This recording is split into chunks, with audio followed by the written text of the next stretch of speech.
In little over a week, Iran has been devastated.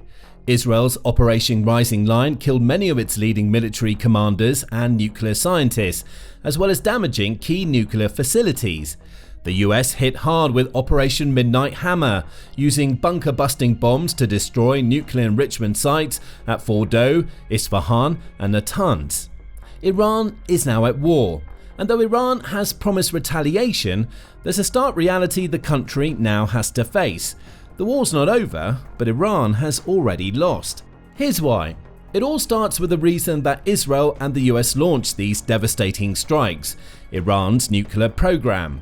Writing for Foreign Policy, Vice President and Senior Director of the Atlantic Council's Scowcroft Center for Strategy and Security, Matthew Kronig says that Iran's nuclear program has posed one of the greatest challenges to global security for over 2 decades.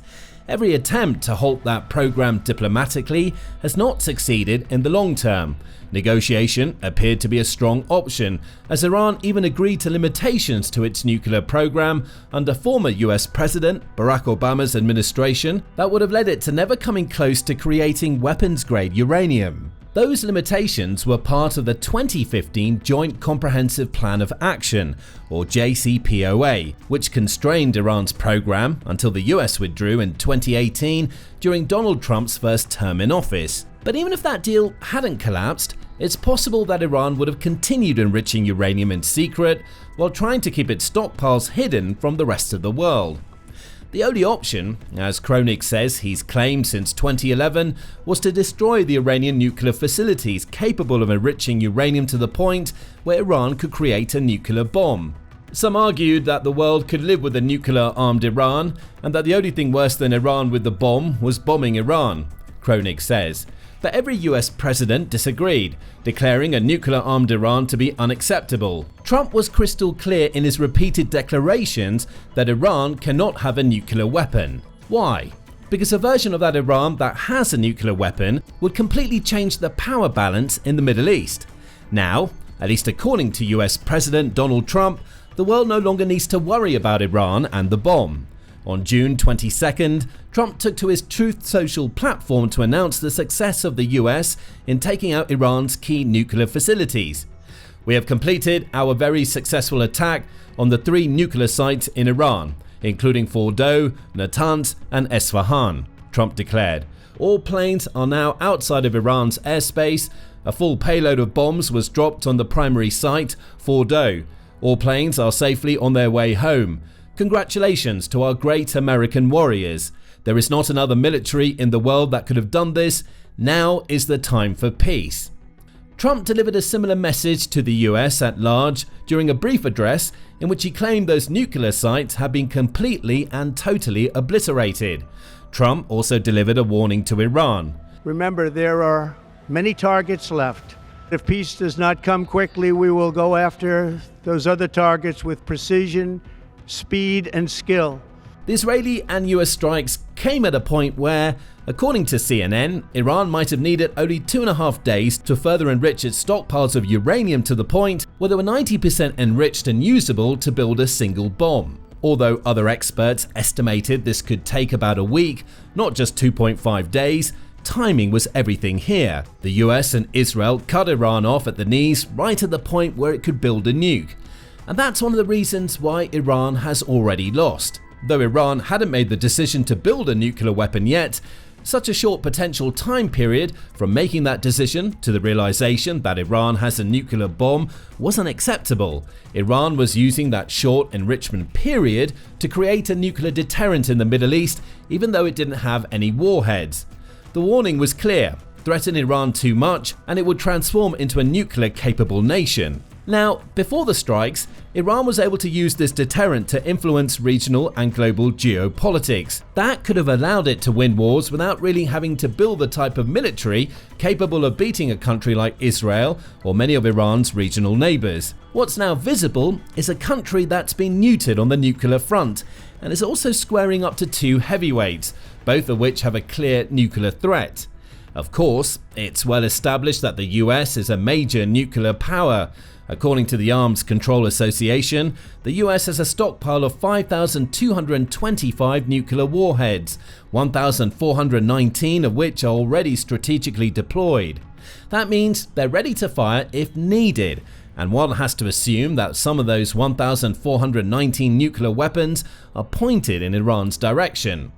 Israel represents a far muddier threat. Officially, Israel has never confirmed or denied the presence of nuclear weapons in the country. That appears to be a matter of policy, which also means Israel's nuclear doctrine is unknown, including the conditions it set forth for launching a nuclear warhead. However, most experts believe that Israel has nukes. The Center for Arms Control and Non-Proliferation says that Israel likely possesses 90 plutonium-based nuclear weapons and has produced enough plutonium to build up to 200. It may also have a nuclear triad. Israel maintains F-15, F-16 and F-35s, all of which are capable of firing nuclear weapons. The country's 6 Dolphin-class submarines may be capable of being modified to hold a cruise missile capable of carrying a nuclear warhead, though there's no evidence that's happened according to the center. Plus, Israel's Jericho-2 and Jericho-3 ballistic missiles, which have ranges of 932 to 2,175 miles and 2,983 to 4,039 miles, are both likely nuclear capable and represent clear threats to Israel. The point here is that the only way for Iran to stand a chance of winning this war was to have nuclear weapons. It was reportedly days away from having one, with only its own hesitation preventing that from happening. Now the choice has been taken out of its hands. If the US is right and the trio of nuclear facilities it's attacked have been destroyed outright, Iran may never be able to build a nuclear weapon. It claims it still might. On June 22nd, Reuters reported that Iran's Atomic Energy Organization would not allow the development of what it calls the country's national industry to stop. But what does that mean? Is the damage done to Fordow, Natanz and Isfahan not as serious as it seems? Does Iran have other secret nuclear facilities where it can enrich uranium? Or is this all bluster and bluffing from a regime that knows its only chance of winning a war, especially with Israel or the US, has just gone up in smoke? Only time will tell. But while the nuclear issue is the foremost reason why Iran has already lost this war, there are plenty of others. Take Iran's missiles for example. Missiles are the main weapon Iran has in its arsenal for attacks against Israel. That's been clear since Israel started Operation Rising Lion, as well as in the immediate aftermath of Operation Midnight Hammer. Mere hours after American B-2 Spirit bombers rained down 30,000-pound bunker-busting bombs on Iran's nuclear sites, Iran responded by sending a flurry of missiles toward Israel. Some of those missiles managed to make it through Israel's air defenses, touching down on their targets and injuring at least 21 people, according to CBS News. Iran fired dozens of missiles, estimates vary, and Israel responded with strikes on Iranian military and missile sites. And therein lies Iran's problem when it comes to missile strikes. The reality Iran faces is that its air force isn't capable of launching the types of airstrikes Israel and the US is using against it. The World Directory of Modern Military Aircraft points out that most of Iran's fighter jets are ancient Soviet-era aircraft from Russia, along with a handful of old US fighters such as the F-4 and F-5. Its best aircraft is likely the F-14, which has long been superseded by the jets Israel and the US have in their arsenals. That leaves Iran with missiles, a lot of them admittedly, and enough for Iran to follow a strategy where it pelts Israel with missiles to force its way through its enemy's aerial defenses.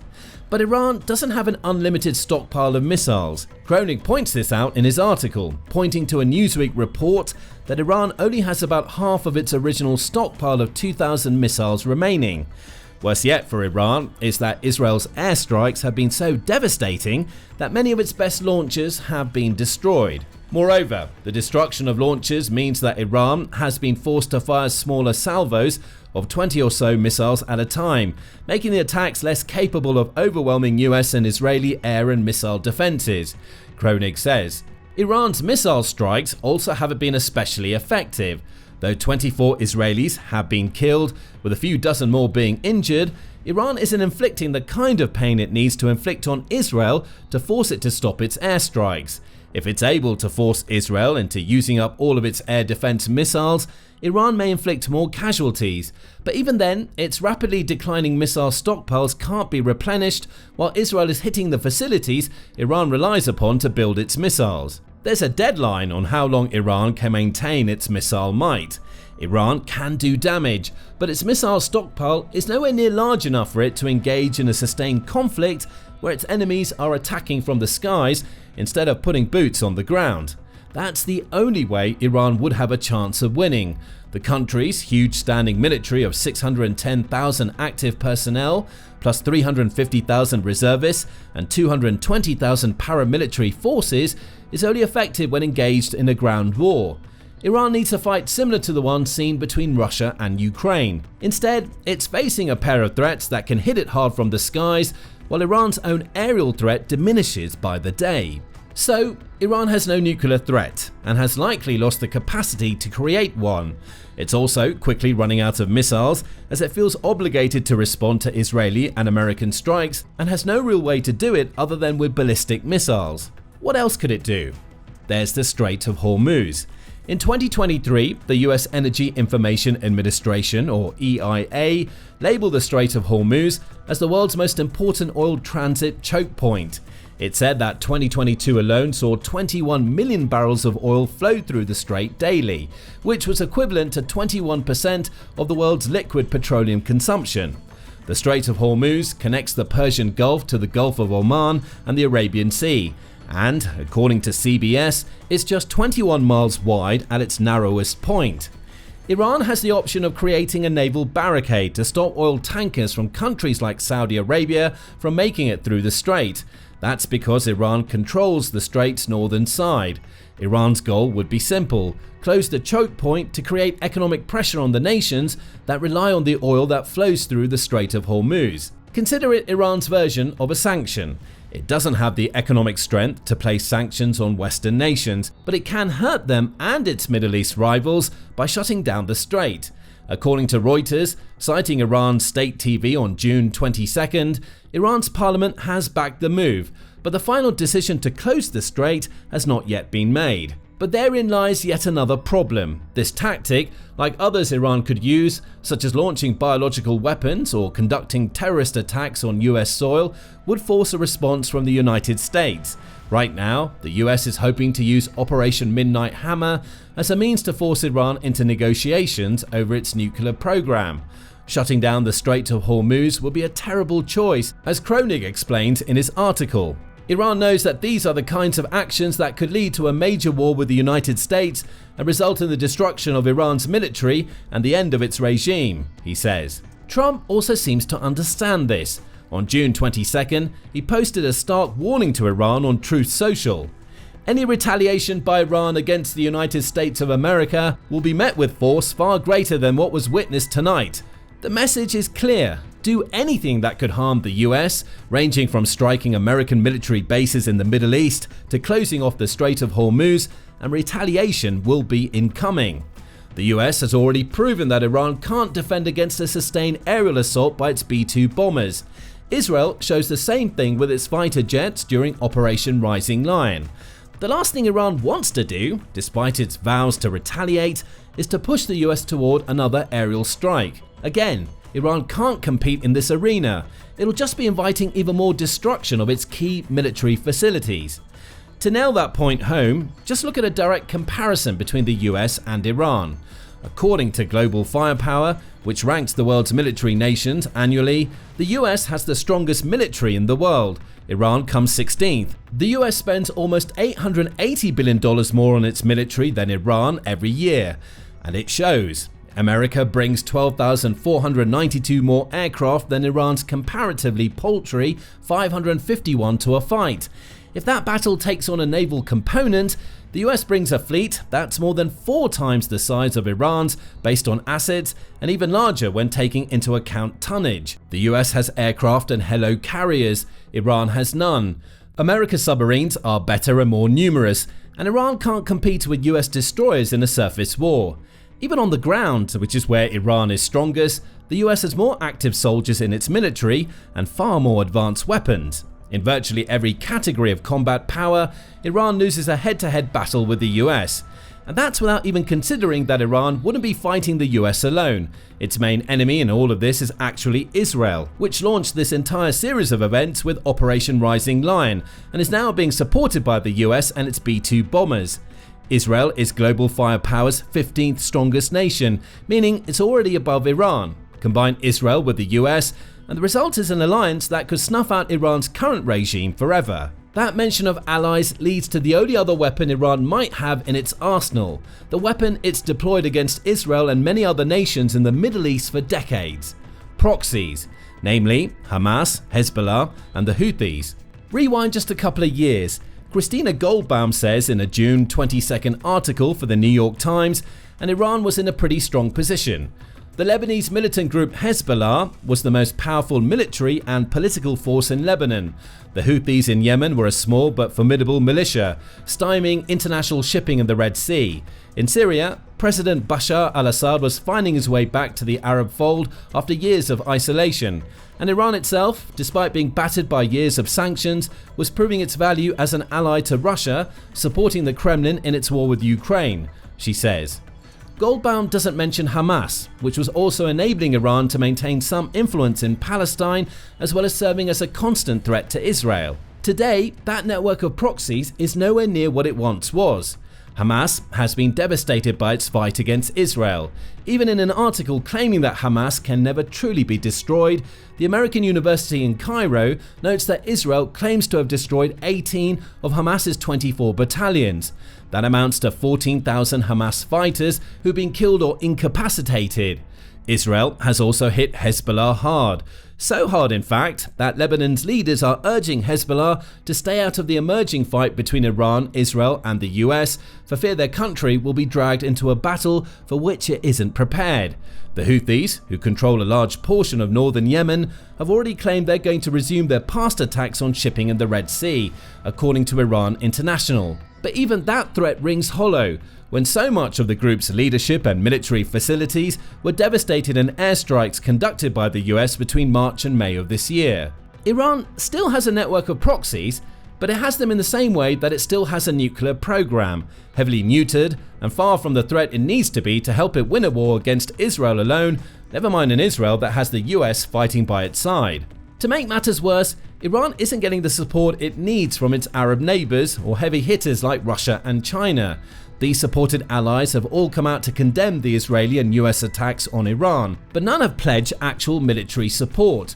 Goldbaum points that out in her article and quotes Middle East Institute fellow Firas Maqsad as saying, "What we're witnessing now across the region is nothing short of the collapse of Iran's decades-long strategy and ability to project influence." All of this means no concrete support is coming for Iran. It's going to be left to its own devices by allies like Russia and China, while receiving minimal support from the network of proxies it's poured billions of dollars into creating. All Iran is left with is a dwindling supply of missiles, a decimated nuclear program, and a selection of retaliatory options that would only lead to the US hitting Iran even harder. Iran has already lost the war. The only thing that remains to be seen is how long it will fight on before it capitulates and begins negotiating with Israel and the US. And for Iran's supreme leader, Ayatollah Ali Khamenei, Iran's current helplessness is bad news. His military is collapsing as his hold on power weakens. And as all of this is happening, Khamenei is running scared and fearing for his life. Find out why in our video covering the Ayatollah's current situation. And remember to subscribe to the Military Show for more coverage of the latest developments in the Middle East crisis.